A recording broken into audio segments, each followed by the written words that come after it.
Voilà, donc je suis Bernard Fada, je suis constellateur familial depuis une quinzaine d'années. Et puis il y a aussi les constellations individuelles. Donc je vous ai amené là, voilà, vous avez mes cailloux. La personne vient toujours avec son génogramme, c'est-à-dire qu'elle vient avec son histoire familiale. Le génogramme, c'est un peu le résumé de l'histoire familiale sur 4 générations. Enfin, souvent, c'est la personne, les parents, les grands-parents, voire les arrières.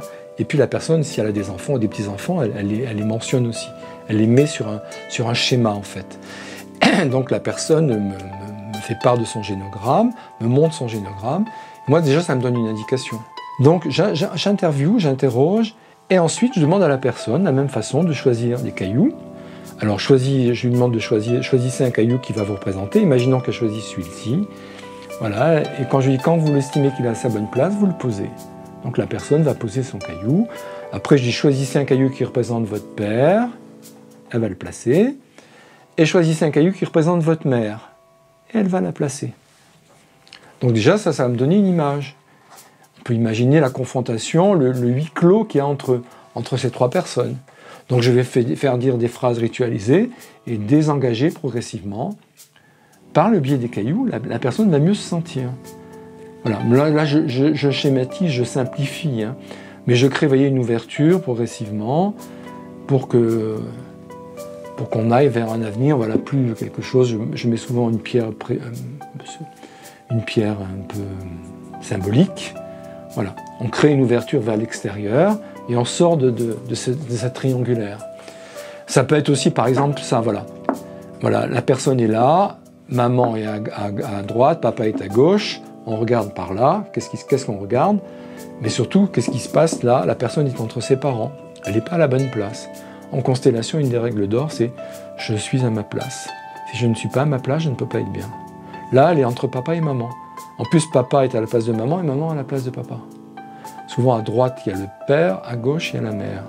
Et l'enfant est à la gauche. Voilà, là, on est dans une bonne posture. Père, mère, enfant. Là, ou alors là, imaginons, là, c'est l'enfant qui joue le rôle de parent, qui est parentalisé, comme on dit. Et ça, c'est une source de souffrance. C'est une source de mal-être. Quand un enfant se parentalise, c'est une source de mal-être. Donc l'objectif, c'est de remettre chacun à sa place. Il y a un ordre. Il y a un ordre à respecter. Et il y a un ordre à respecter, c'est comme ça, on n'y peut rien. Les parents donnent aux enfants, les enfants reçoivent des parents. Et quelquefois, il y a des inversions sur les enfants qui prennent le rôle de parents, qui sont parentifiés, on dit, le terme de parentifié. Donc on renvoie en quelque sorte, on remet chacun à sa place. Et c'est extrêmement soulageant, extrêmement libérateur, voilà, de remettre chacun à sa place. Le père à droite, la mère, les enfants. Alors après, s'il y a des fratries, c'est intéressant aussi.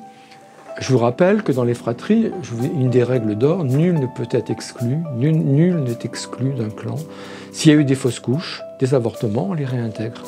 Imaginons qu'il y ait eu une fausse couche là, eh ben l'enfant n'est plus le premier, mais il est le deuxième, etc. On met un ordre, il y a un ordre dans la fratrie.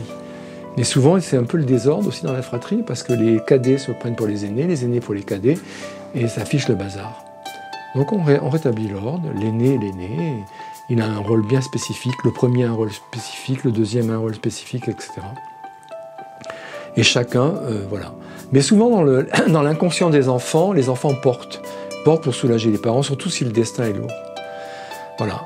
Et oui, je ne l'ai pas dit tout à l'heure, mais on recherche surtout les loyautés dans les constellations familiales. Envers qui je suis loyal, envers qui... Et souvent, les enfants, par loyauté envers leurs parents, vont porter. Surtout quand il y a des familles monoparentales. Là, ça crée autre chose, ça crée des conflits de loyauté. Surtout si l'un des parents dit du mal de l'autre parent, ça crée des tensions internes chez une personne. Donc si vous voulez des renseignements complémentaires, allez sur mon site, là tout y est, vous avez tout un descriptif des constellations familiales, et puis aussi vous avez les dates des différentes journées, et puis la possibilité de m'envoyer un mail si vous voulez faire une constellation individuelle. Au plaisir de vous retrouver.